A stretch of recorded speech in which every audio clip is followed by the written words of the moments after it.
சட்டவிரோத பண பரிவர்த்தனை தடை சட்ட வழக்கில் கைது செய்யப்பட்ட முன்னாள் அமைச்சர் செந்தில் பாலாஜி இன்று சென்னை முதன்மை அமர்வு நீதிமன்றத்தில் ஆஜர்படுத்தப்பட்டார்.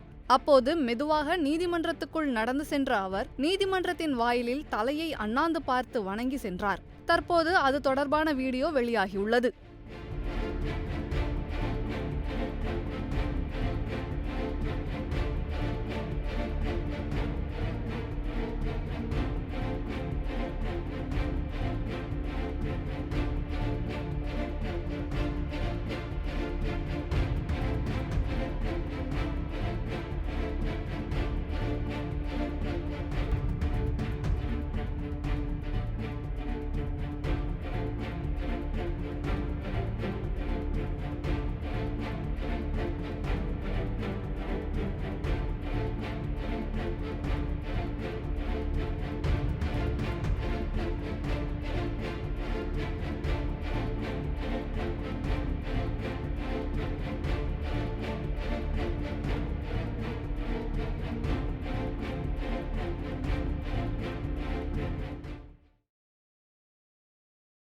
செய்திகளை உள்ளது உள்ளபடி தெரிந்து கொள்ள ரெஃப்ளெக்ட் நியூஸை சப்ஸ்கிரைப் பண்ணுங்க.